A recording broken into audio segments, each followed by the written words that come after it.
কথাৰ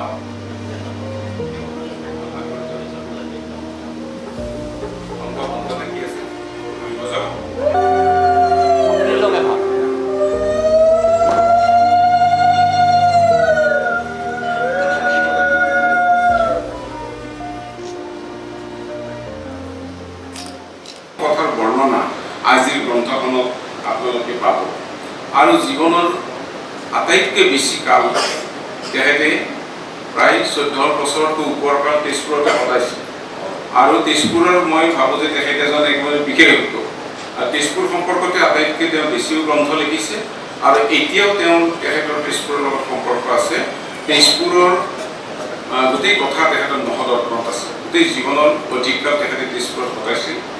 আৰু ছাৰে নিজে লিখিছে মোৰ চাকৰি জীৱনৰ এটি গুৰুত্বপূৰ্ণ সময় তেজপুৰত কটোৱা হৈছিল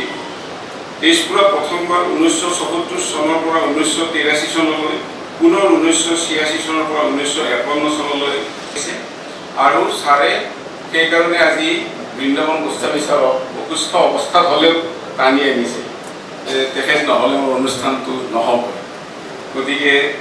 তেখেতৰ তেজপুৰৰ সম্পৰ্ক আছে আৰু তেখেতৰ যিটো চৰ্চা সেই চৰ্চাটো গৌতম প্ৰসাদ বৰুৱা ডাঙৰীয়াই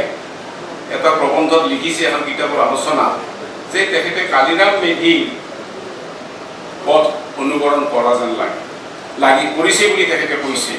আৰু ময়ো সেইটো কথা অনুভৱ কৰোঁ যে আমাৰ ৰজনীকান্ত বৰদলৈৰ পৰা হোমেন বৰগোহাঞিলৈকে প্ৰশাসনীয় যিসকল সাহিত্যিকৰ সৃষ্টি হ'ল গল্প কবিতা যিসকলে লিখিলে অজস্ৰ নাম ক'ব লাগিব মই সিমানলৈকে নাযাওঁ কিন্তু আমি যদি শ্ৰেণীক দেখিবলৈ পাওঁ শ্ৰেণী বিভক্ত কৰোঁ তেতিয়াহ'লে দেখিম যে গল্প কবিতা বা উপন্যাস নিলিখি পেলাই কালিৰাম মেধি যিধৰণে উপায়ুক্ত হৈও অসমৰ বিশেষকৈ ব্যাকৰণৰ ক্ষেত্ৰত ফনেটিক্সৰ ক্ষেত্ৰত মানে তত্ত্বমূলক ক্ষেত্ৰত অংকাৱলী ৰচনাৰ মাজেদি যিধৰণে তত্ত্বমূলক সাহিত্য ৰচনা কৰি থৈ গ'ল কালিৰাম মেধিৰ দৰে একেই পথৰ অনুকৰণ কৰিছে শ্ৰদ্ধেয় অমৰ শৰ্মা ছাৰে আৰু এইটোৱে এটা প্ৰবন্ধত গৌতম প্ৰসাদ বৰুৱা ডাঙৰীয়া এটা সময়ত প্ৰবন্ধ আৰু কেইবাখন গ্ৰন্থ অসম প্ৰকাশন পৰিষদে প্ৰকাশ কৰিছে আৰু তেখেতে আন্তঃৰাষ্ট্ৰীয় ৰাজ্যিক যি আলোচনা চক্ৰ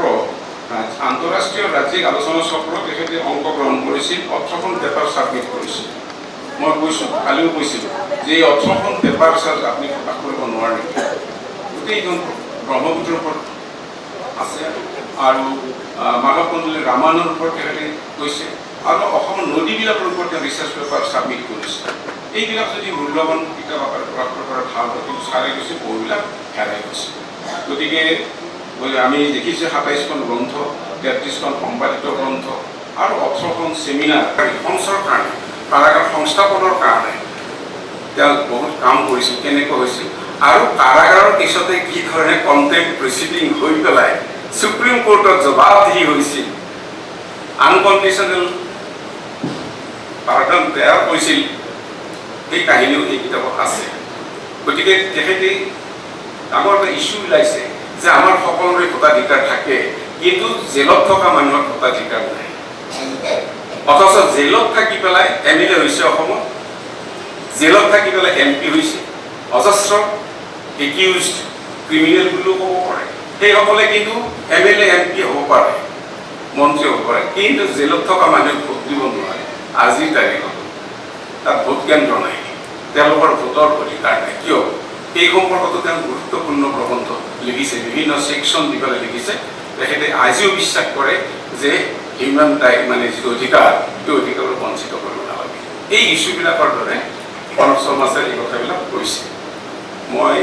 আক্ষেপৰে কিন্তু এটা কথা কওঁ তাৰ মাজত কবিৰ আমিত ডাঙৰীয়াই কৈছিলে বা SPSL IB থাকোঁতে ক'লে